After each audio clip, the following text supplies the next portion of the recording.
Kembali lagi di channel Krisna Adityo teman-teman, dan ini adalah podcast pertama di channel ini. Buat teman-teman yang lagi menikmati harinya atau lagi istirahat, lagi kerja atau lagi di jalan, ya silakan mendengarkan suara Mas Kris saja di sini yang akan membahas konten berikut ini teman-teman. Di sini Mas Kris akan mengangkat bahasan tentang metode-metode yang menurut Mas Kris akan pas ke teman-teman semua dalam berlatih bermain alat musik teman-teman. Karena banyak sekali yang merasa bosannya lebih lama daripada semangatnya yang harus dipertahankan. Ada juga yang merasa teman-teman berlatihnya sudah lama tapi merasa ya perkembangannya tidak signifikan, bahkan ada yang merasa tidak ada perkembangan sama sekali. Oke, kita coba bahas dulu dari poin yang pertama teman-teman. Ini lebih ke mengenal diri kita, mengenal psikisnya diri kita sendiri teman-teman.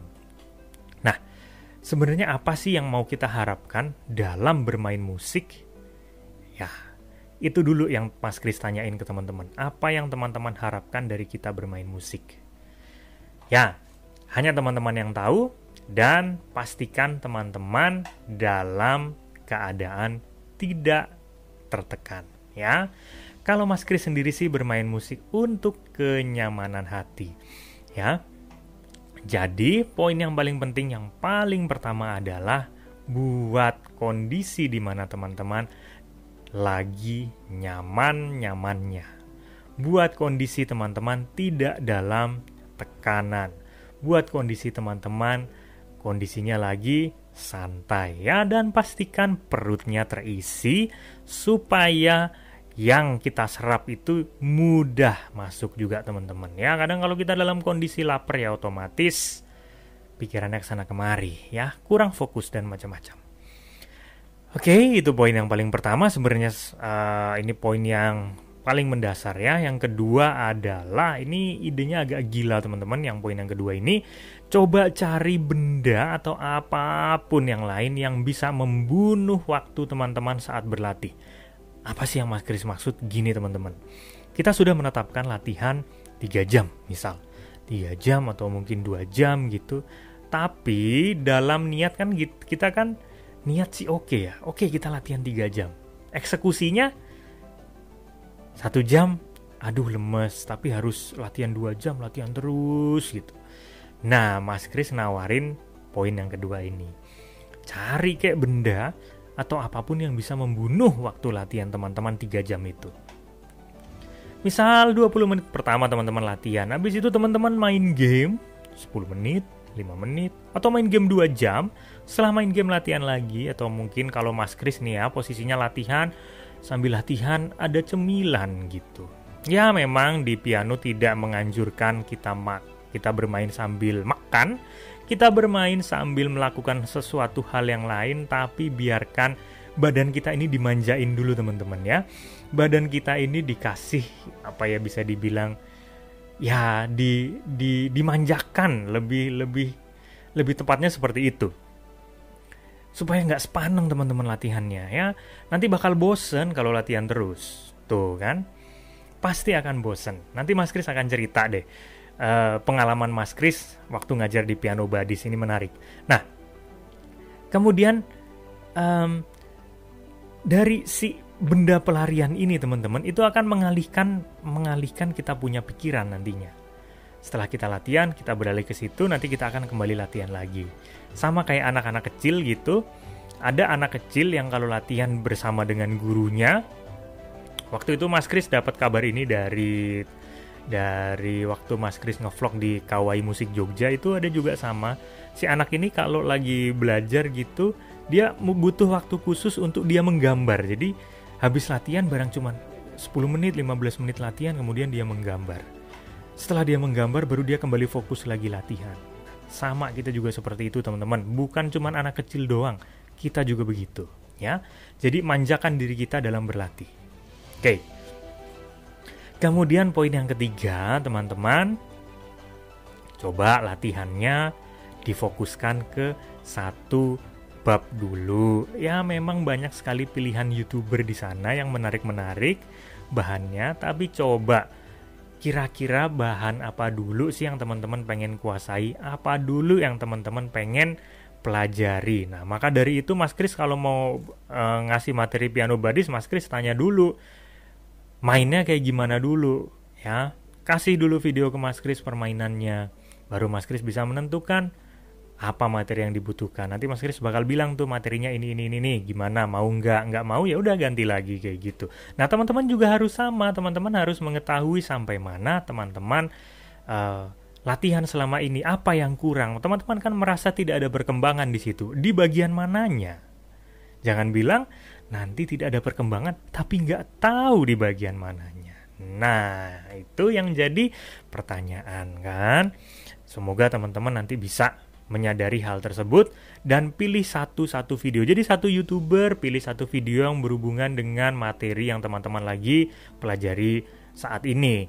YouTuber lain juga cari materi yang sama, YouTuber lain cari materi yang sama. Nah, terlepas nanti ada dilema di situ, mana yang benar dari banyak YouTuber ini teman-teman, biarkan hati nurani teman-teman yang berbicara di situ. Aku suka sama yang ini, ya sudah, stay saja dulu di sini. Mungkin di materi berikutnya kita akan coba lagi di YouTuber yang lain. Seperti itu teman-teman. Jadi kita tidak bosan, tidak ada tekanan, tidak ada pressure di situ. Yang keempat teman-teman. Yang keempat, kita coba lihat kondisi di sekitar kita. Ini poin-poin yang Mas Kris kasih ini lebih cenderung ke psikisnya ya teman-teman ya. Bukan metode teknik seperti apa, tidak. Karena kita punya daya tangkap yang berbeda. Kalau Mas Kris ngomong metodenya seperti ini, belum tentu nanti akan diterapkan di teman-teman semua dengan kualitas yang sama. Nah, yang Mas Kris maksud adalah teknisnya, penjarian seperti ini. Nanti ada yang teman-teman menguasai 1 minggu, ada teman-teman yang menguasai 2 minggu. Tapi kalau Mas Kris berbicara seperti ini, biarlah teman-teman sendiri yang menentukan waktunya. Teman-teman bisa fleksibel sendiri ya, teman-teman bisa mencari semangatnya sendiri. Kita masuk lagi kembali ke poin yang tadi ya. Jadi kita membutuhkan ruang yang menurut Mas Kris pas untuk berlatih ya, bukan ruangan yang mewah, bukan ruangan yang sangat-sangat proper, bukan juga, tapi ruangan yang bisa memanjakan kita sekali lagi untuk latihan. Misal, memang ada aturan piano yang menentukan kita bahwa si piano ini tidak boleh terlalu tinggi dari posisi perut kita mungkin, atau tidak boleh terlalu rendah ya. Tapi kalau teman-teman nanti bisa lebih nyaman kalau teman-teman latihan di kasur misal, atau teman-teman latihan lesehan gitu ya, itu tidak menutup kemungkinan. Jadi memang aturan musik itu ada, perlu, penting juga, tapi kadang enggak penting juga teman-teman. Jadi aturan tersebut ada titik di mana itu tidak penting untuk memberikan kenyamanan kita dalam berlatih. Jujur, Mas Kris kalau latihan piano, kalau ada murid aja, kursi pianonya Mas Kris sediain. Tapi kalau muridnya udah pulang, ya, itu kursi piano Mas Kris ganti pakai kursi males teman-teman ya, karena Mas Kris akan menghabiskan banyak sekali waktu di situ dan bayangin itu tidak bisa senderan. Cukup capek. Seperti itu teman. Nah, Mas Kris mau sedikit cerita tentang badis ya, piano badis. Mas Kris bilang pesertanya adalah badis di situ. Nah, dia daftar. Dia daftar. Dia sudah bermain, kasih videonya ke Mas Kris, dan Mas Kris sudah kasih materi yang pertama. Materi yang pertama Mas Kris kasih, tapi selama 1 minggu, selama 1 minggu setengah dia tidak memberikan materi kembali, tidak memberikan hasil latihan kembali. Artinya Mas Kris menyimpulkan bahwa tidak, mungkin materinya tidak cocok atau dia tidak bersemangat dalam berlatih. Karena melihat materinya yang bisa dibilang menganggap dia lebih sederhana dari ekspektasi dia. Mas Kris coba paksa untuk latihan video call dengan Mas Kris. Berarti kita akan tatap muka di situ walaupun dengan daring ya. Nah, pada saat tatap muka tersebut, si badis ini dia menyatakan, "Mas, aku perlunya seperti ini, aku butuh seperti ini, aku pengen seperti ini." Yuk coba kita latihan sekarang, dan kita akan bahas juga sekarang apapun yang teman-teman tanyakan di situ. Selesai nih ya, selesai video call-nya. Terus udah, Mas Kris kasih materi lagi nih. Ternyata di minggu berikutnya kok nggak telat. Padahal Mas Kris tahu tuh, minggu berikutnya lagi kok nggak telat. Biasanya telat sih dia. Ya, padahal Mas Kris tahu kalau dia punya pekerjaan itu sangat-sangat hektik gitu. Tapi dia bisa on time gitu ngasih tugasnya. Dari awalan sih telat gitu, tapi kemudian dia on time. Artinya, walaupun teman-teman punya pekerjaan sebanyak mungkin, sehektik mungkin, tapi kalau teman-teman bisa menetapkan diri kapan teman-teman rileks, kapan teman-teman bisa memposisikan diri nyaman hatinya, dan untuk berlatih di situ, pasti akan ada kesempatan itu teman-teman ya. Nggak mungkin tidak ada kesempatan itu kalau teman-teman suka dengan apa yang teman-teman lakukan. Nah, seperti itu teman-teman. Coba ingat teman-teman, tingkat kenyamanan kita itu tidak ditentukan oleh orang lain, karena kita tidak bisa menjadi orang lain. Misal teman-teman pengen menjadi pianis, misalnya pianis A gitu, nggak akan bisa, tidak mungkin sama sekali ya. Pianis A pun tidak bisa menjadi seperti teman-teman sendiri, karena tingkat kenyamanannya kita sendiri beda-beda, tingkat karakternya beda-beda teman-teman ya. Jadi itu yang perlu teman-teman pahami. Kita sampai di sini dulu aja. Semoga bisa berlatih, semoga semangat dalam berlatih. Kita ketemu di kesempatan berikutnya. Sehat selalu dan salam harmonis.